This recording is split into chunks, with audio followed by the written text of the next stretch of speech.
الرحمن الرحیم السلام علیکم ورحمۃ اللہ وبرکاتہ۔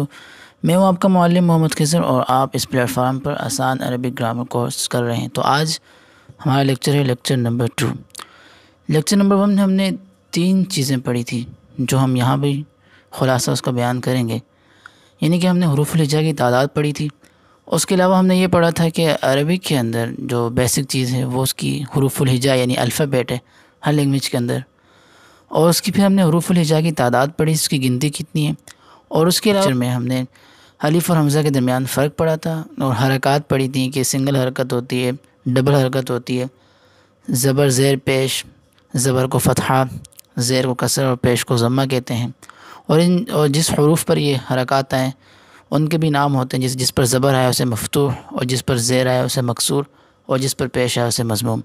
اسی طرح ڈبل حرکت ہوتی ہے جس کو ہم تنوین کہتے ہیں، ٹھیک ہے۔ تو آج کے لیکچر میں ہم نے پڑھنا ہے حرکات اور حروف کے ملنے سے الفاظ وجود میں آتے ہیں جو بامعنی بھی ہو سکتے ہیں اور بے معنی بھی۔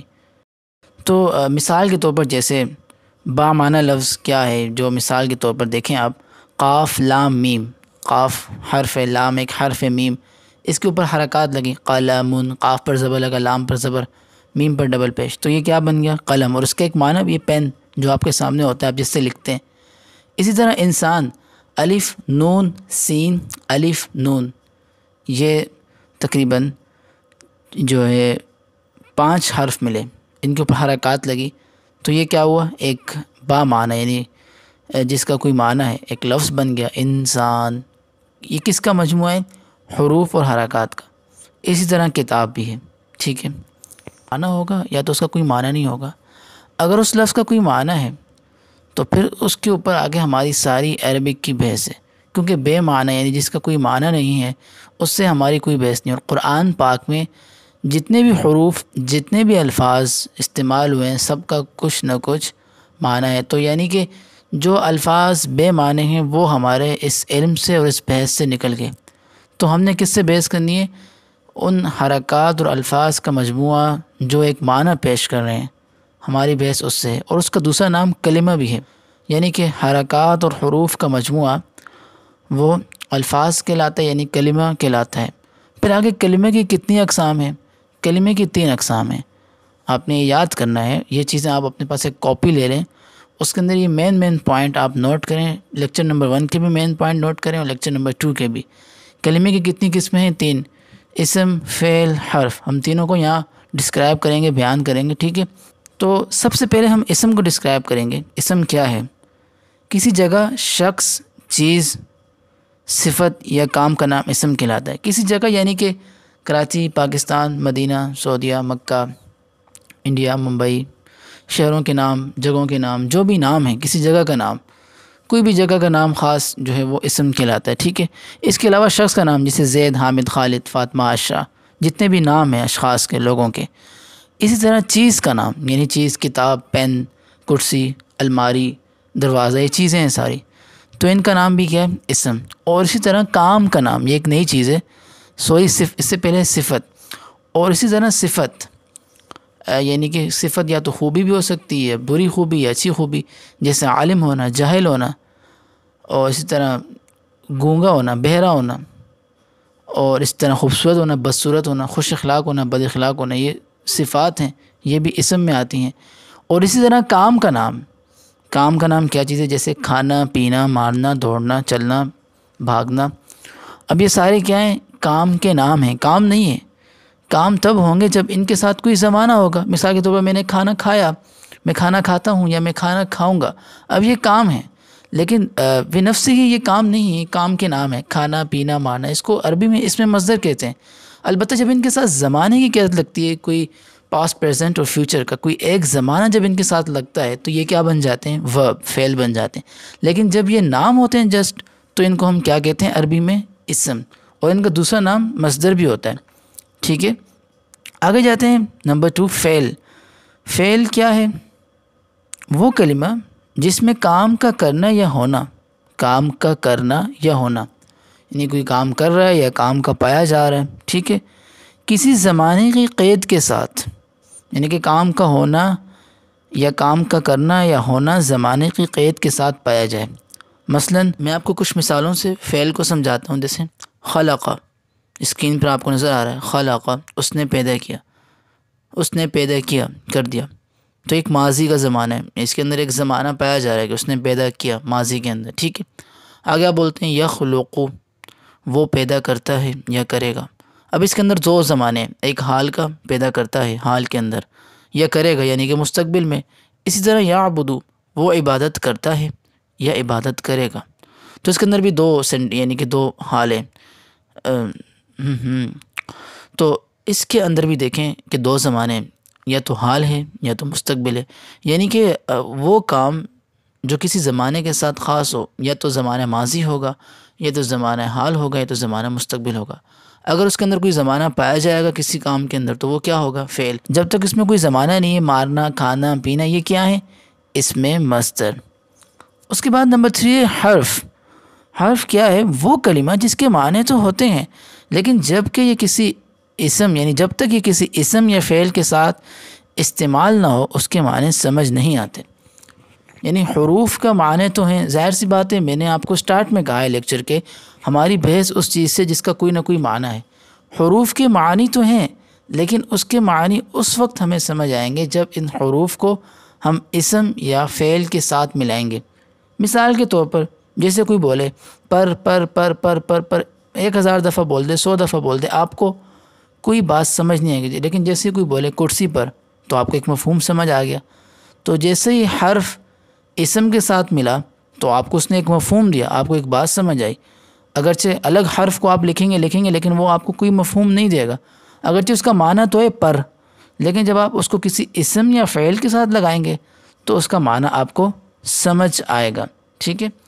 اب انشاءاللہ جو ہم نے 3 اقسام پڑھی ہیں، اسم، فعل، حرف، یہ ہم آگے تفصیل سے پڑھیں گے. ہمارا جو لیکچر نمبر 3 ہوگا، یہ اب اسی سے آگے جو ہمارے لیکچرز ہوں گے ان کے اندر ہم ان تقسیم کو پڑھیں گے. تو سب سے پہلے ہم اسم کی جو پوری تفصیل ہے، اس کی اقسام کتنی ہیں اور اس کی پوری تفصیل وہ ہم پڑھیں گے. تو سب سے پہلے اسم، عربی زبان میں استعمال ہونے والا اسم، اس کے بارے میں ہمیں 4 باتوں کا علم ہونا ضروری ہے. یعنی ابھی ہم نے اسم کو سٹارٹ کیا تو ہماری ساری بیس اسم کے اوپر ہوگی کہ اسم کی کتنی تقسیم ہے اور اس کے بارے میں ہمیں کیا کیا جاننا ہوگا. تو 4 چیزوں کا جاننا بہت ضروری ہے. اسم کو سمجھنے کے لیے ہمیں، اسم کو ڈیپ میں سمجھنے کے لیے، تفصیل میں سمجھنے کے لیے ہمیں 4 چیزوں کا جاننا بہت ضروری ہے تاکہ ہم اس جملے میں استعمال کریں. جبھی ہمیں اسم صحیح معنوں میں سمجھ آئے گا تبھی ہم اس کو جملے میں استعمال کر سکتے ہیں. نمبر 1 وسعت، کیپیسٹی، یعنی کسی اسم کا معرفہ یا نکیرہ ہونا، یعنی اسم کا خاص یا عام ہونا. جیسے کسی کا نام ہے وہ خاص ہے اور ایک عام چیز کا نام ہے وہ عام ہے. جیسے کتاب، قلم، یہ عام ہے، کوئی خاص نہیں ہے. لیکن زید یہ خاص بندے کا نام ہے، کسی انسان کا نام ہے خاص. زید بولتے ہیں تو ہمارے ذہن میں خاص بندہ آتا ہے، تو یہ معرفہ ہے. اور نکیرہ جیسے میں بولوں پین، کتاب، اب یہ نکیرہ ہے، کوئی بھی پین مراد ہے. اسی طرح نمبر 2 وقفہ کرو. اسی طرح نمبر 2 جنس، یعنی کہ جینڈر، اسم کا مذکر یا مؤنث ہونا. یعنی اسم مذکر بھی ہوگا یا مؤنث بھی ہوگا، اس کے حساب سے پھر فعل ہوں گے، اس کے حساب سے پوری بحث ہوگی. یعنی کہ اسم مذکر ہوگا یا تو مؤنث ہوگا. جیسے اردو میں بھی ہوتا ہے، جب مذکر ہوتا ہے ہوتا ہے، ہوتی ہے، تو اس کے ساتھ ہم استعمال کرتے ہیں. مذکر کے لحاظ سے بات الگ ہوتی ہے، مؤنث کے لحاظ سے بات الگ ہوتی ہے. تو اسی طرح عربی میں بھی جو ہے نا اسم یا تو مذکر ہوگا یا تو مؤنث ہوگا. اب وہ کون کون ہوں گے، ان کی کیا علامات ہوں گی، وہ آگے جا کر آئے گا. ٹھیک ہے. نمبر 3 عدد، گنتی. جیسے باقی زبانوں میں دیکھیں ایک واحد ہے اور ایک جمع ہے، سنگولر پلولر. لیکن عربی میں جو ہے ایک واحد ہے، ایک تثنیہ ہے، ایک جمع. واحد کیا ہے؟ یعنی ایک کو عربی میں واحد کہتے ہیں، 2 کو تثنیہ کہتے ہیں، اور 2 سے زائد جتنے بھی ہے اس کو جمع کہتے ہیں. حالانکہ دوسری زبانوں میں ایک کو واحد کہتے ہیں اور ایک سے زیادہ جتنا بھی ہے ان کو ہم کیا کہتے ہیں؟ جمع. لیکن عربی میں کیا ہے؟ واحد کو ایک کہتے ہیں اور 2 کو تثنیہ کہتے ہیں، اور اس کے اوپر جتنے بھی ہیں ان کو جمع کہتے ہیں. نمبر 4 اعراب، اسٹیٹس، اسم کے جملے میں ترکیب یا مقام. یعنی دیکھیں آپ ایک جملہ بناتے ہیں، یہ آگے پورا تفصیل سے آئے گا اعراب. آپ ایک جملہ بناتے ہیں، جملہ، اس کے اندر آپ نے اسم کو لکھنا ہے. تو ظاہر سی بات ہے جب جملے کے اندر آپ اسم لا رہے ہیں تو اس کا کوئی نہ کوئی مقام ہے، کسی مقصد کے تحت آپ جملے کے اندر اسم کو لے کر آئیں گے، یا تو وہ اسم سبجیکٹ ہوگا یعنی کہ فاعل کام کرنے والا ہوگا، یا تو وہ اسم آبجیکٹ ہوگا یعنی مفعول ہوگا، اس پر کوئی کام ہو رہا ہوگا۔ یعنی کہ جب آپ ایک اسم کو کسی جملے کے اندر لے کر آئیں گے تو کوئی نہ کوئی خاص وجہ ہوگی اس کی، یا تو اس کو آپ سبجیکٹ بنا رہے ہوں گے یا تو آبجیکٹ بنا رہے ہوں گے۔ تو یہی چیز آپ کو اعراب بتاتی ہے کہ یہ اسم فاعل ہے یعنی کام کرنے والا ہے، سبجیکٹ ہے یا آبجیکٹ ہے۔ یہ آگے پوری ڈیٹیل سے آئے گی کہ آپ کو اعراب کیسے بتاتے ہیں، اعراب کیوں آتے ہیں، ان کی کیا وجہ ہوتی ہے، آپ نیکسٹ لیکچر میں پڑھیں گے۔ اب میں آپ کو مشق دے رہا ہوں، آپ نے اس مشق کو حل کرنا ہے، کاپی پہ حل کرنا ہے، یا آپ میسج پر بھی حل کر سکتے ہیں، اور آپ مجھے چیک کروا سکتے ہیں، میرے واٹس ایپ نمبر پہ بھی مجھے سینڈ کر سکتے ہیں، اور مجھے میسنجر پر بھی چیک کروا سکتے ہیں، میری آئی ڈی کا لنک ڈسکرپشن میں موجود ہے۔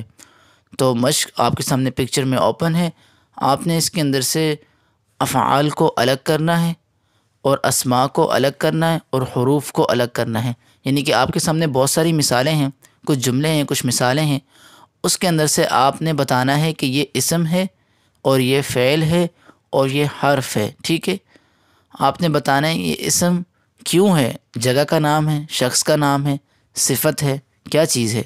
فعل تو فعل کیوں ہے، کیونکہ اس کے اندر زمانہ ہے، کون سا زمانہ ہے، ماضی ہے، حال ہے یا مستقبل ہے، ٹھیک ہے۔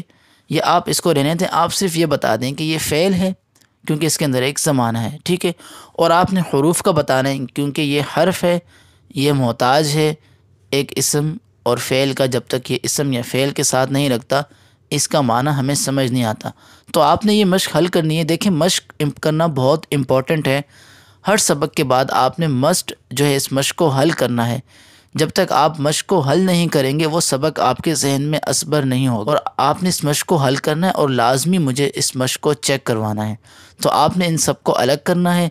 یہ اسم ہے، آپ نے 3 باکس بنانے ہیں، ایک میں سارے اسماء لکھنے، ایک میں افعال لکھنے، اور ایک میں حروف لکھنے۔ یہ اسم ہے، یہ فعل ہے، یہ حروف ہیں۔ امید ہے کہ آپ کو آج کا لیکچر سمجھ آ گیا ہوگا، تو اجازت دیں۔ السلام علیکم ورحمۃ اللہ وبرکاتہ۔